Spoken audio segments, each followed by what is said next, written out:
So the Cheese Project, we're the Cold Homes Energy Efficiency Survey experts. Hopefully you know that because you've signed up for this webinar, but we're going to tell you a bit about who we are anyway. We are a local community interest company that's local to Bristol, if anyone's not in Bristol. We're a not-for-profit, so that's a community interest company. We're here on a mission to help tackle fuel poverty and address climate change. Those were the founding principles, but we also just want people to have warmer homes and be able to afford to heat their homes and be more comfortable at home. As I said, founded 10 years ago, and to date we've carried out more than 1,200 surveys in Bristol, South Gloss and Bath, and a few projects as well in larger community centres, but mostly residential. So what do we do? What's our bread and butter? It's thermal imaging surveying. What does that involve? It's inside the home, not outside, as some people wonder if we're sending up a drone. No, this is a one-on-one experience with a surveyor. You preheat your home. We fit what you can see in that picture there, which is called a blower door. A big fan and a tarp go over the door. You don't need to remove your door, as someone asked us the other day. And that's going to suck the air through the building and depressurize it to really enhance the contrast of what you're seeing and mimic those winter drafts and sort of the worst case conditions. Then we get out the thermal camera, and your surveyor is going to spend a good couple of hours with you, sharing their expertise and their insights. It's a people service. It's all recorded.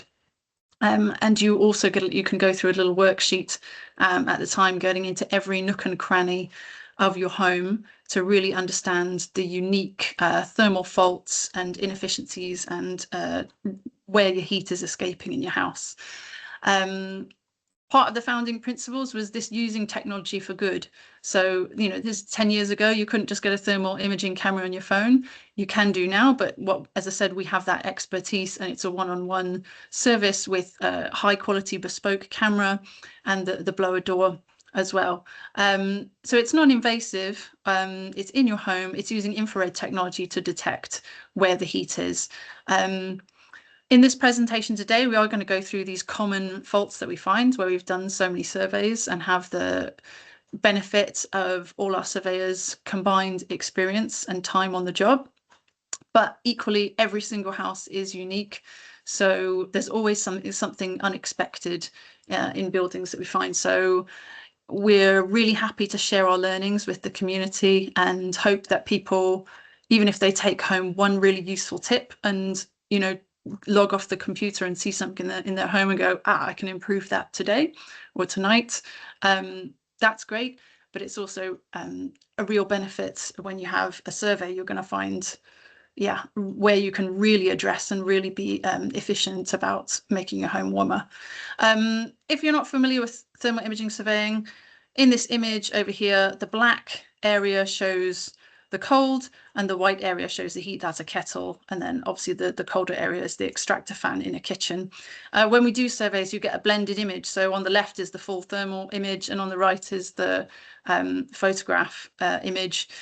So on the file to keep, you'll see both, so you can really get that, the USB where you keep, you can see both to really help you get the context, and we can blend the image as well to help it, so it's not so confusing about what you're looking at, the thermal image. So yeah, that's a little demo picture for those who might not be familiar. So we're about to get into it. What are those common faults? We're going to hand over to our experienced surveyor and architect, Joe Kelly, to go through them for you. Thanks, Joe. And good evening. Yeah, I've been a surveyor with the Cheese Project seasonally for the last 8 years and done over 100 surveys now. So I'll take you through what we tend to find. So in no particular order, we're going to start off with letterboxes. Now, these are a really common fault. So if you look at the image on the left, there's a few things that we can see from there. First of all, the really dark patch across the centre where the letterbox is. They're notoriously drafty. But if you also look at this door, we'll just pick up as well, you can see that the thinner panels in the door are slightly darker than the main timber of the door, which indicates that it's cooler there, and also that there's some cold air coming around the bottom of the door. Improvements. Flaps and brushes. which you'll be familiar with. You can put the flap on the outside or the inside or both. Brushes, put them within the slot. Otherwise, you can completely block up the letterbox and use a wall-mounted letterbox externally, which is ideal. Number 9, we've got thin and irregular loft insulation. As you can looking at the image on the right, this is what you'd normally see, which is nothing, just looking at the underside of your ceiling. But as soon as we put the thermal imaging camera on it, we can see what is happening above. Now, the likelihood is, in the image on the left, is that the loft insulation has been moved around and maybe flapped back by an electrician or just somebody having a little rummage up there. It's really good to be able to see this, because what we would really like to see with the thermal imaging is a nice uniform surface over the top of the ceiling, which means that it's all nice and warm up there, and therefore keeping you warm and saving energy. So the improvements, the minimum recommended depth is 270 mil of rock wool. This is usually laid as you see in the picture. So you'll have the depth of the joists, which are holding your ceiling up, fill them with rock wool, and then perpendicular to it, roll another layer right the way across the top, and that'll keep both the structure and the bottom layer of rock wool warm.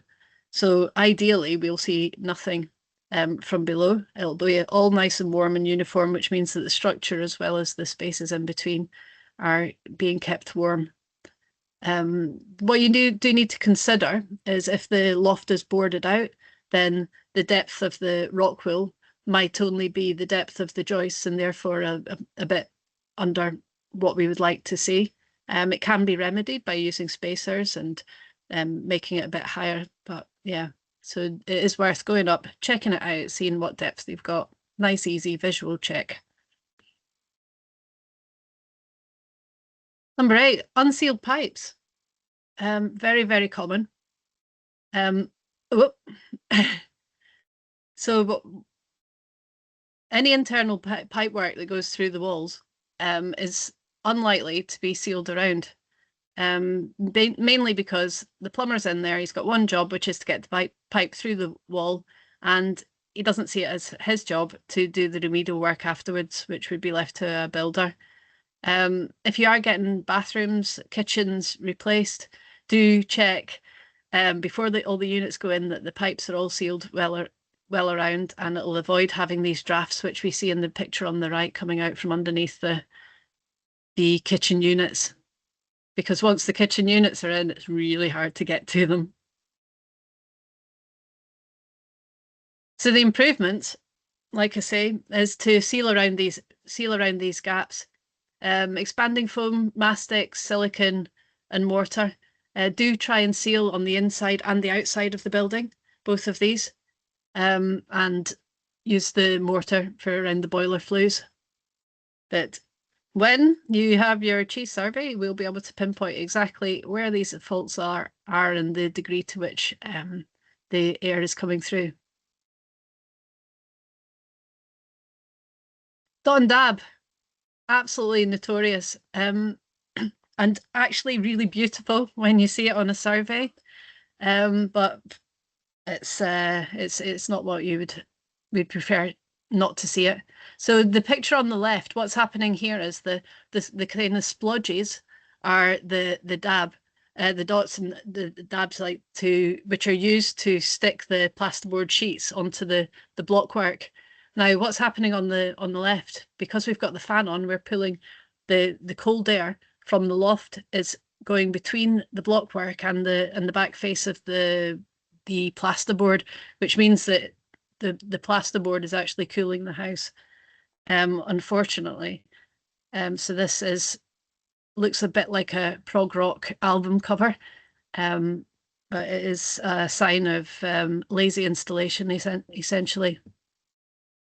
This is the right way of doing it, on the bottom right, where you have the dots of adhesive and then the solid line around the edges of the plasterboard around every single board, and this means that you don't get the movement of the cold air behind the plasterboard. The upper one shows the quick, easy, and wrong way of doing it, which is just blobbing on the dots, sticking the plasterboard on, and walking away and thinking nobody's going to be any the wiser that this has been done. Reasons for taking this shortcut are it's quicker, you don't have to mix up as much splodge, and you think that nobody will ever know, but it will be causing significant cold in the house. Number 6, bay windows. Loads and loads of houses in Bristol have got bay windows. They are colder, they can be a source of mold, and we can see in the picture why this is. So the lines that we're seeing, the kind of slightly like the orange lines that are going through the purple is the timber work, are the joists which are going out from the boundary of the house to the edge of the bay window. And you can see it's quite very dark in between. There'll be very little, if any, insulation in between this structure. It's quite a difficult one to deal with because you can't really get to it from below without taking the ceiling down, and you can't really get to it from above without taking the roof off. But if you have any reason to take the roof off your bay window, like I did recently, it is worth putting some additional insulation in there. Also with bay windows, the little wall around the bottom of the windows tends to be a lot thinner than the rest of your house, and that can be very cold. If you have mold forming around there, it's simply because it's that part of the wall is colder. There are some solutions to that which we can discuss, but it really has to be a bit of a case-by-case basis. Failed double glazing units. So over time, the double glazing gaskets, like the rubbery bits, they get brittle and they can crack, they can shrink back, leaving gaps at the ends of them, or they can just lose their sponginess, like essentially. This means that the window frames themselves might actually have a lot of life left in them, but only if you replace the gaskets. So it's worth just opening your windows, give them a little squidge, and if they've got enough squidginess left in them, then they're probably doing quite well. If they feel hard and they don't, then it might be a time to look at that and possibly replace them. If you do replace them, then do replace the entire window, all the way around the window. You don't want to start chasing things and putting some in, some thick stuff here, some thin stuff here, because it'll cause your window frame to warp and you'll just open up a can of worms. PVC windows can be adjusted, so don't write them off too quickly. If you get a double glazing company out to ask if you need new windows, they'll say yes, because it's their business to replace them. But it's not necessarily the case. If it's failed, if the units themselves, like the seals between the two panes of glass has failed, then you'll get a kind of clouding with the windows. But again, these units, the glass units can be easily replaced without replacing the entire window. Fireplaces, whether you use it or not, they can be a source of cold, and heat loss. Essentially, they are really good. We do want to keep the flues ventilated, because if you don't, then condensation can build up inside them, and this will manifest itself as kind of like damp splodges around all on the chimney breast. The best way of dealing with this is to ventilate it in the summer and keep them blocked in the winter. Good time to make the changes, either block it up or unblock it, is in line with the when the clocks change. So set your house up for winter and set your house up for summer when the clocks change.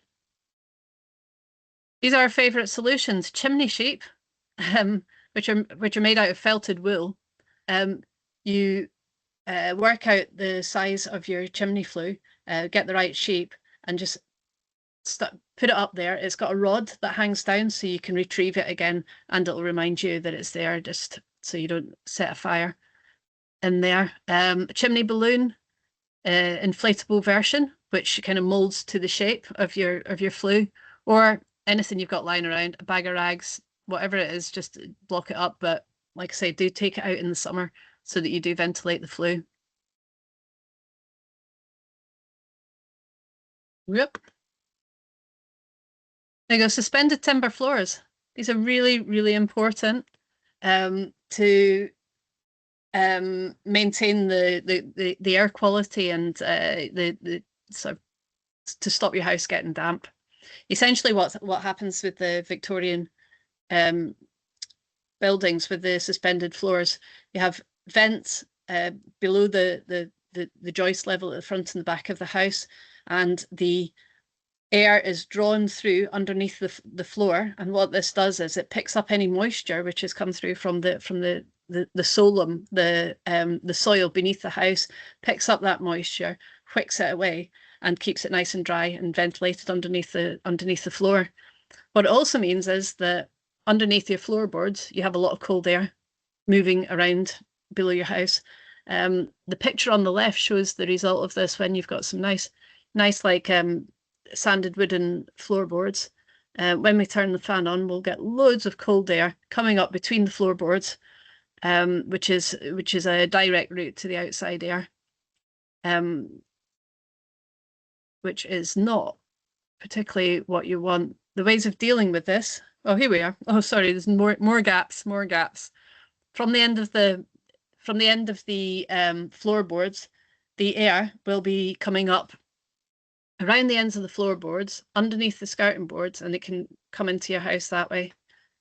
And this is why we see this kind of drift pattern, because with the thermal camera, you can't see the cold air itself, but you can see the effect that it has on the movement of the air. And what's happening here is that the cold air is getting dragged across the surface, and we get this very distinctive drift pattern. So improvements. You can take the floor up. You can put insulation and draft proofing in, seal it up, and then relay the floorboards. If you don't want to do that, or it's too invasive, carpets with underlay will keep the cold air where it's supposed to be. Big rugs will do the same. Again, you can put them down in the winter, take them up in the summer. Hardboard underneath your flooring, or modern flooring, which will completely seal the gap. Usually they have like a tongue and groove or a little kind of clip, so you don't have this kind of butted planks like the old floorboards. Loft hatches are notorious for cold air coming in to the house and therefore heat loss.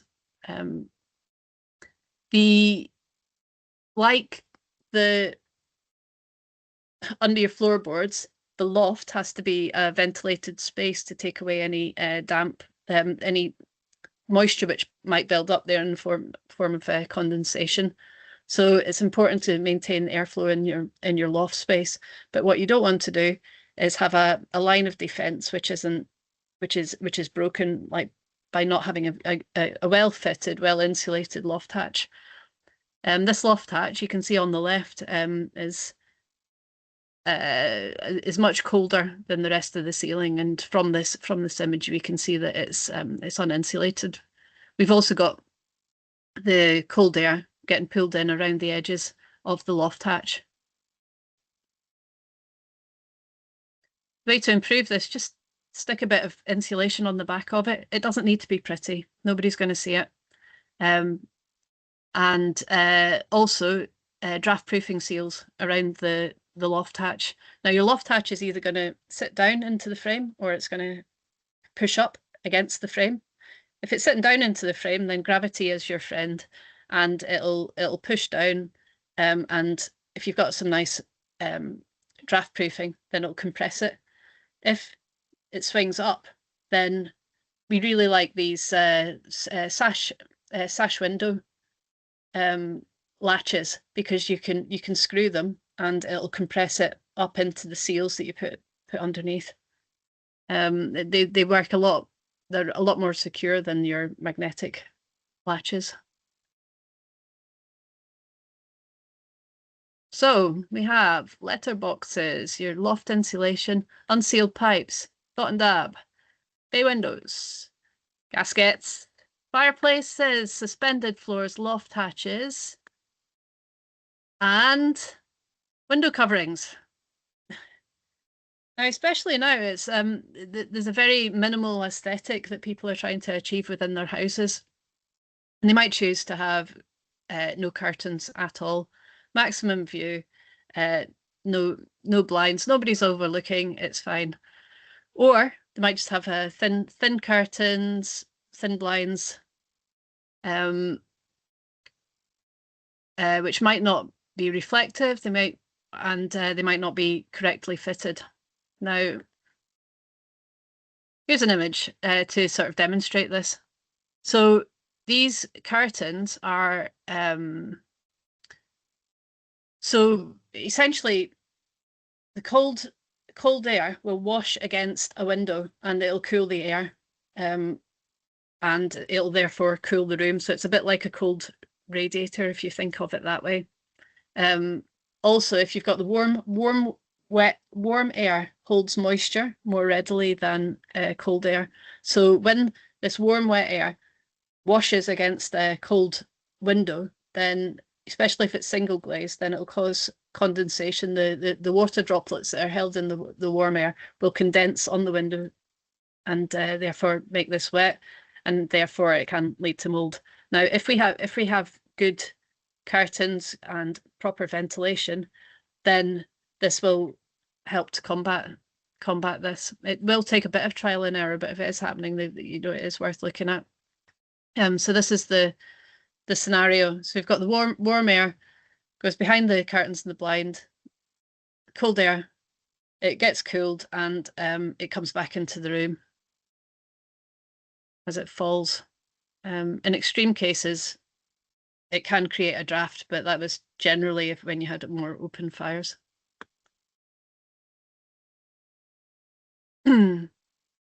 Here are some solutions. So we've got a pelmet. There's actually been university research on curtains and their performance, and it does make for interesting reading. And one of the main things that they highlighted was that we should bring back pelmets. Now, the pelmet actually kind of overlaps the top of the curtain, and the curtain sits below it, so that it kind of creates a bit of a seal around the top of the curtain.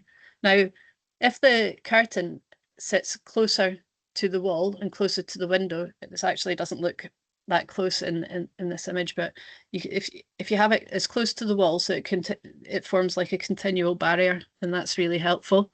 If it's lined, then it will reflect heat back into the room, especially at night time.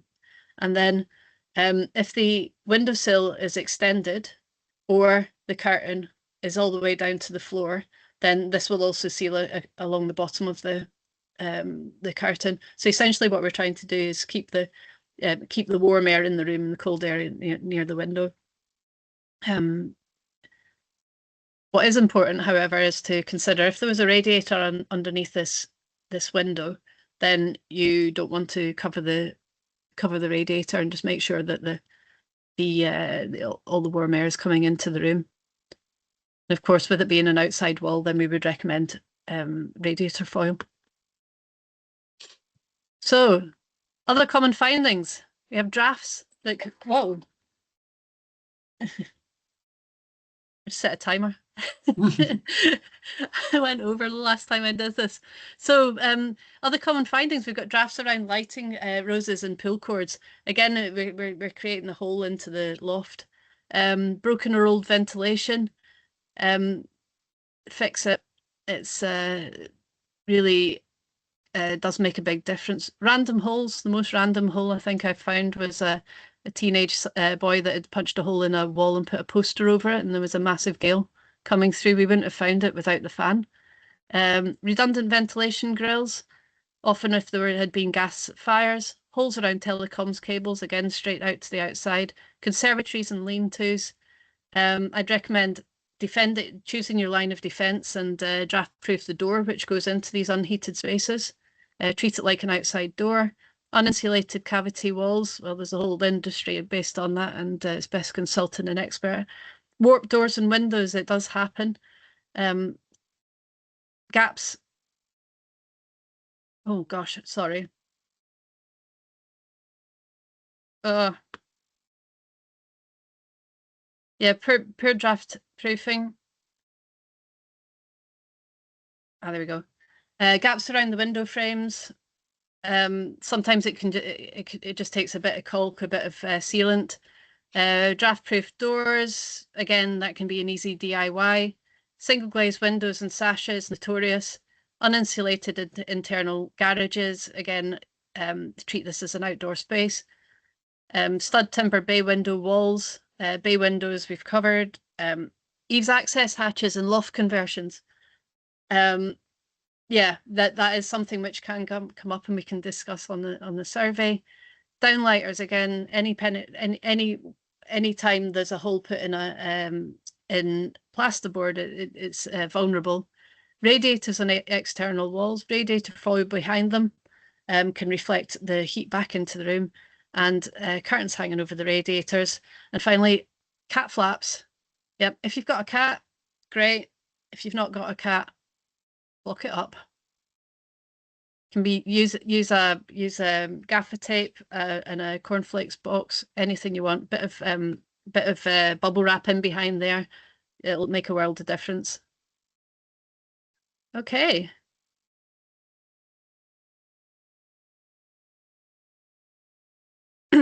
So we're talking drafts versus ventilation. Now, we don't want to block too much up. It's very bespoke to the building. And the drafts which are uncontrolled and should be addressed are the ones that we will discover on the survey. I'm going to hand back over to Willow. Hello. Thank you, Jo. Brilliant. When I think about my own house when I first moved in here, I think I counted 8 out of 10 of that top 10. And I've probably resolved about half of them, I think. So yeah, ticking all the boxes, and it's things that you can really make a difference on working on. But yeah, so what we're going to talk about now is a bit of draft proofing and energy saving at home. We're just going to go simple tips and stats. And the reason why we've chosen these particular ones to talk about is because they're sort of accessible, fairly accessible to get in the shops or just materials around your home. They're also fairly low impact and removable, which I think is important in a lot of cases. And potentially, if you do try and have a go at something, you're not going to hopefully do any damage to your home by trying to fix it if you're not confident. So in the top of the picture there, we've got the classic caulk gun. I've got some, I don't know if you can see in the, oh look, I've got my filter on, but there, if I hold it up close, the caulk gun, there it is. That's one, I think, watch a YouTube video, how to use it. You can, there's probably thousands upon thousands. But choose the right material is really important, whether it's a silicone or a caulk. We've also mentioned expanding foam, but just check you're using the right material from the job and clean and prepare your area well before that. One thing all our surveyors like to recommend, and we recommend, is this pipe lagging. Again, available relatively cheaply. So if you don't have expanding foam, you might have some pipe lagging or access to pipe lagging. Really easy to just take little strips of it in those larger gaps. Maybe I've got a few, under where the door finishes, where there's skirting, a nice chunk there, or a chunk where the stairs meet the landing. If you get your eye in there, there was a sneaky one in mine, and I just shoved that into there. It's really handy for that. We also have draft proofing strips. I think these are quite commonly seen and advertised, this kind of stuff. So there's quite a few different types. I'd say before you do the job, take a good assessment of the area. My cat's joining the chat, there you go. A good assessment of the area before you use it, and sort of experiment with how if it's in, for example, around a drafty door, to a bathroom, or like a downstairs lean-to or something like that. Check how the door closes, what sort of thickness you might need. That if you're opening and closing the door, it's not going to be catching. And really important is, a lot of them say they're brilliantly sticky, but make sure you clean the area before sticking it down. That's with draft proofing strips. Radiator foil. This is the stats part of the that we mentioned. This is the stuff. It's probably not going to show up on the filter. There we go. Shiny bubble wrap material. You can buy fairly expensive ones, or you can buy this sort of cheaper bubble wrap, or you can DIY with cardboard and foil and maybe some spare bubble wrap. Hang it the full width of the radiator using the brackets. You cut a slit, the shape of the brackets, to hang it in there. This one, if you have a single brick walls and the radiators on the external walls, that can save more than 50% of energy from the radiator. But 2.9, this was tested in labs, 2.9% of whole house energy, which is really impressive. Again, we say external wall, there's no point sticking radiator foil on your radiators that are on internal walls in the house, only if they're up against an external wall, which there's an awful lot of Victorian buildings in Bristol, so there's quite a few of them. Curtains, I've mentioned that. I don't have a tension rod to show you, but just closing curtains can save about 2.5% of energy. So, you know, if it's when it gets dark, just make the effort, get up and get around the house and close those curtains. If you have somewhere that's like a back door or something that's particularly drafty in winter, you could use a curtain rod. There we have a picture in the bottom. You know, about £1.50 for a tension rod, and you can get a second-hand curtain off of Facebook or Vinted or somewhere like that. And finally, door shoes. These are in the easy materials. A double door shoe, something like this. It can slide under the door. A lot of them are adjustable in size, but the great thing about this one is it moves when you open and close the door, so you're not constantly kicking it back into place. It's just another cheap and convenient way to stop those drafts. I mentioned about the radiator foil and that being tested. That was tested in Energy House Labs. This is, for anyone who wants to look up more information about this, it's a whole house within a lab that, as you can see, they can make it pretty cold in there if they want. So they've tested these things. These are some findings. If you happen to watch The House Without Bills on Channel 4 that was on recently, you can still catch up on it. These are some of the stats they share. Carpets with a decent underlay can save about 5% of energy. Doing your loft insulation properly, that can save 4%. Just turning down your boiler radiator temp to 60 degrees can potentially save 7%. And I think such a simple thing, this is why I want to finish on this one, is just the angle of your Venetian blinds can make a huge difference. So tilting them in the right direction could save 15% of heat loss through the windows. So if you think about that rising hot air, if it's going up with the Venetian blinds towards the window, that's going to escape. That can more easily escape through the window. If it's like that, that will hit there and be deflected back into the room. So the reason why we talk about this, as I said, it's findings from Cheese, and we hope that we can just spread a little knowledge, be a talking point, and help people make simple changes at home that will, you know, improve their energy efficiency. And the more people we can reach with this to make, you know, improvements, then the greater that is for our comfort, our health, our carbon footprints, and more. So yeah, I hope it's useful. What is Cheese up to lately? We have a few discounts that you may or may not have heard of. We're really happy to be able to offer an 80% renters discount off of our thermal imaging surveys, starting price for Central Bristol of about £55. We really want to encourage employers to consider this. So maybe if you are an employer or you are employed, you might want to approach your company about considering, you know, remote workers, hybrid workers. We are saving money on commuting and saving money on heating. The business is saving money on office space and heating an office, but then being home all day, you're having to heat your home while you're at work, and perhaps use an oven for cooking and things like that. So thermal imaging survey is a good way to improve your efficiency of your hybrid and home working people. It's also something to consider for Scope 3 emissions for when, you know, in future that might need to be reported on. Additionally, Retrofit West for a while now have been offering a 70% discount to homeowners. That's now been boosted to 80%, which is fantastic, a huge discount in order to really encourage retrofit in the West of England Combined Authority area. More information on our website. We also have limited free surveys. These are grant funded. I say limited, but do not be discouraged from getting in touch. If you are someone who is struggling to properly heat your home, or you know somebody who is, please contact us. We would love to be able to help. Our surveying season closes around about the end of March or a bit into April, basically when the weather turns too too warm. We need about an 8 to 10 temperature degrees difference between the inside and the outside of the home to do a good quality survey. So we'd love to be able to help some more people out before the end of the season. So do get in touch if you know anyone that's in need of a free survey. And additionally, the Cheese Project will be expanding a bit into background ventilation testing. We talked a bit about ventilation versus uncontrolled drafts. It is really important to have healthy air circulation in the home. So this is something we additionally want to, again, it's using technology to help diagnose people's problems at home. Maybe a home is cold from too much ventilation, or maybe your home is moldy from too little ventilation. It's important to know. So that's something you'll be hearing more from us about in the future. We also want to talk about support that's available for people. I won't go too deeply into this, but again, please do get in touch with any questions.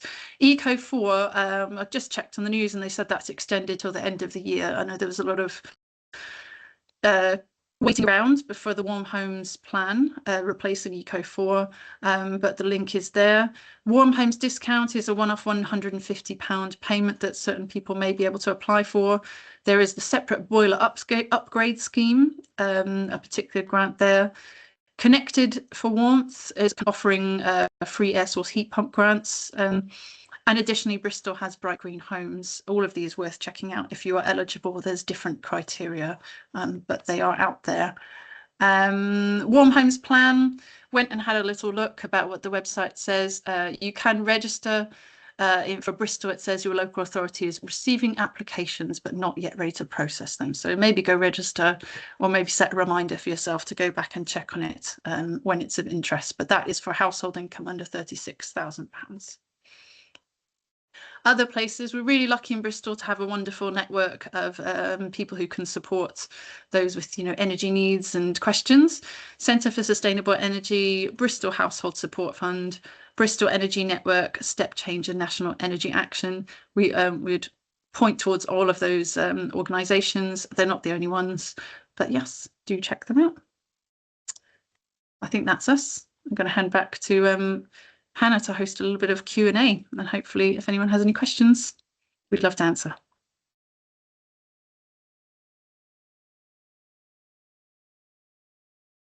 Thank you, Willow. Brilliant. So does anybody have any questions? We have got the Q&A tab at the top of the screen with a question mark in, and you can put your questions in the chat by writing a comment. And we do have one question that me and Willow were talking about earlier, Joe, which you might want to answer. Just while I give anybody a chance to write in their question, which is, what is one of the most unusual things that you've seen on a survey? Well, I think the hole in the wall behind the poster was one. Another one was there was a huge draft coming from behind some quite ornate curtains with pelmets and drapes and tassels and things like this. And we pulled back the curtain and there was a huge crack in the wall. So the corner of the corner of the extension was falling away with subsidence. They had cracks that you could put your hand in. So that was a bit unexpected for the house owner. But he'd lived in the house for about 20 years and hadn't realised that it was starting to move. But yeah, it was good to find that at the point that before it became too big an issue that couldn't be repaired. So I think that was one of the most surprising. I think there was that really strange one of the surveyors shared in the chat before, where it was maybe like some sort of loft conversion, but there was like an external gutter going through a bedroom. I couldn't even figure out what I was looking at and why on earth they would have done that to the room. But that was bizarre. It was just a daylight hole and with a gutter running across the wall. Is that Boise? And Boise's got his hand up. Yeah. Boise, do you want to come in? You can unmute. Yeah, no, yeah, I'm unmuted. It's all right. I was just clicking on something. I shouldn't have raised my hand. Sorry. Okay. I thought the one you told me about the other day about finding a live wire in yeah, wall I did see a shocker. live wire in the wall, and yeah, the guy contacted his electrician to come back and get it taken out. But he'd already had some work done. He had a couple of old Victorian, no, not Victorian, a couple of old 70s wall lights. One was hanging out the wall and the other one didn't work. So he got his sparks to take it out, and he just left a live wire in the wall, which is insane. It just showed up as a 32-degree red ball of heat in just one spot. So yeah, and the other thing was the guy who spent £55,000 plus on loft extension or conversion, plus some other work. And the last day the guys were there, they were putting in the last wall of insulation, sort of blown insulation, and he had to go out. And he was, in his own words, he said he was probably the worst customer you could have, because he was always looking over their shoulders and asking them questions, not telling them how to do the job, but just asking questions. And I think they got a bit ticked off with him. And I think their way of sticking it to the man, as they say, was they didn't do the job properly. And he would never have known if he hadn't had a survey. So 8 months after the work was finished, he just had a kind of a gut feeling that something was not right. So he called us in, and I went in and did it, and it showed a massive inverted V in the middle of the wall, where there was no insulation, but the left-hand bottom corner and the right-hand bottom corner was fully insulated. So of course they just stuck a little bit in, filled all the holes on the outside externally, and cleared up and cleared off. But yeah, if he hadn't called us in, he would have never have known. And when I showed it to him, and he was there watching, and I thought he was literally going to have a heart attack. His eyes bulged, his neck bulged, his veins were coming out. He was screaming, ranting. I had to tell him, like, just calm down, because this is not good for your heart. And anyway, he calmed down eventually, and he contacted them back, and within 2 weeks of him contacting them back, they came and put right. But yeah, if it hadn't have been for us or another company, but it was us. If he hadn't have had a thermal imaging survey, he'd have never have known. So yeah, that reminds me of that customer review that was on some of our leaflets, which says once you see it, you can fix it. So that's the point of cheese, basically. Yeah, absolutely. I've got a question here from Roger. What experience do you have on surveying flats, and how does your advice vary for flats? Yeah, we do a lot of flats. The advice and the faults that we see are similar to houses. So that is there's a so in that sense, we treat them exactly the same. The good thing about flats is usually they're not they've got some, like a hallway or something outside of them, so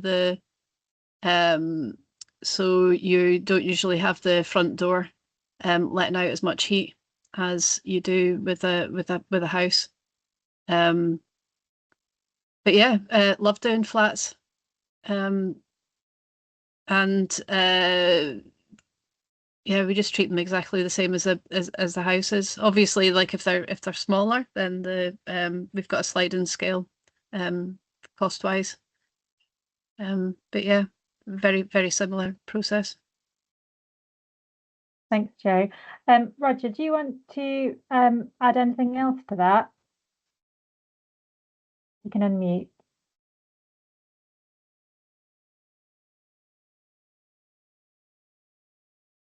No problem if not. Yes. In particular, how does ventilation issues vary for flats? I realise with flats you can have a flat above you and below you, which will make a difference to your insulating above and below. But you also might be a top floor flat, and okay, you're going to get the usual upstairs issues there. But I imagine ventilation can be more difficult. You might have seen on the BBC local TV recently, our residents on Henacre Road having issues with their flats where they have serious mold issue. And I was wondering if there's any you've got any thoughts about that? Yeah, I don't think I think the mold issue isn't so much to do with it being a flat, but it's to do with the mixture of the ventilation, combination of the ventilation, the heating, and the amount of insulation that the walls have got often. Like I mentioned, then mold gathers wherever there's damp, which forms on walls through condensation. So essentially it's the warm wet air hitting the cold surface. So the way to combat it or prevent it from happening is to ventilate properly, to be able to get that warm wet air out of the inside environment, and to bring the fresh air in. And that's that. I think probably it can be more noticeable in flats because people are using every single room of the flat rather than having as much space in a house. So if you've got two people or one person that even living in a 1 or a 2 bed flat, then it's going to have the air is going to get more moisture laden than it is if they were inhabiting like we see sometimes a 3 or a 4 bed house. So essentially it's still getting the combination of ventilation and heat right.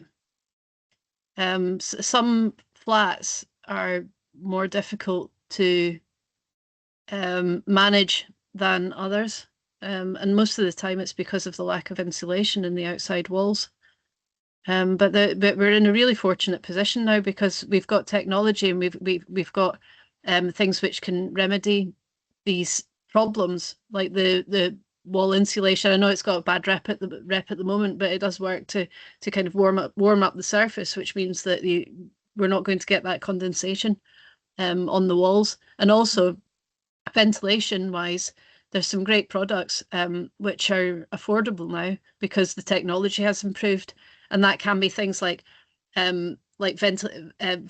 Instead of just pulling the air out and losing all the heat, you can get a heat exchange, which means it'll warm the air which is getting drawn in. So therefore you're not compromising. You're not having to make the choice between am I going to ramp the heating up and then suck it all out, or you know have a healthy environment. Dehumidifiers as well. These are useful, and if they're used right, but a lot of the time it is just getting that warm air, that warm wet air out, especially when in bedrooms where you've been sleeping overnight and you're releasing moisture through breath and just sweat and generally over those 8 hours. So yeah, opening windows, and often sometimes it can just be these behavioral issues. Sorry, that sounds terrible. Behavioral like changes, or just being aware of it and tweaking it a little bit can make a difference to the health of the air and the health of the building and the health of the inhabitant. I hope that answers. Well, helps. Thank you. Yeah. It's the options for things like wall insulation and or even ventilation. Might be more restricted in a flat, but no, that's useful to know. Yes, yeah. You're well experienced handling those. Yeah, but often because we're having this conversation as we go around with during the survey, then it can just you can just act like a sounding board with the home dweller, homeowner, renter, or whatever the person that's living in the flat, and it can just help to kind of have another set of eyes on the situation. And this is why it's so useful, is because it's completely bespoke to the folk that are living in the house and their lifestyle. So, I can imagine that you may well get different results from adjacent flats. Yeah, absolutely. Because of the placement within the building. That's true as well. Yep. So you really want to be surveying the block, really. I would guess. Thank you. You're welcome. Boise, you've got your hand up there. Yeah, just coming back in on the back of what Joe was saying. Humidistats are really good as well in bathrooms and kitchens. If you have especially for a flat, I live in a council flat. I don't know if that gentleman lives in a council flat or it's just a non-council flat, but council flats are renowned for having mold and mildew, just because of the way that they were built, very poorly. I had real problems with mold and mildew in my bathroom. I had one of these just bog standard expel airs in there, which wasn't efficient anyway, but it was some of the slats weren't opening. So I contacted the council and they came out and said that we don't use those anymore. We're going to put a humidistat in, and put it in 4 years ago. It was £107 to buy. I didn't pay for it. The council paid for it, obviously. I think they're about 120 quid now. But before, I would clean my mold and mildew and I could look back at the beginning and almost see it growing again. It was that bad. And once I had the humidistat fitted, I didn't see any mold or mildew growth for a year. So they're really good. They run very efficiently. They run on low power. They run 24/7. And when they're running, just normally, you can't really hear them. Then as the humidity builds, the fan will bump up until it gets to its maximum. Then as the humidity drops, the fan gets quieter and quieter again until it goes back to its normal running speed. And then it's very, very cheap to run. Consider that. I mean, if you're a council tenant, speak to the council, and if you haven't got one already fitted, they should fit you one anyway. But if you're not a council tenant, you're a homeowner. Like I say, they're really cheap to buy, and they are worth every penny.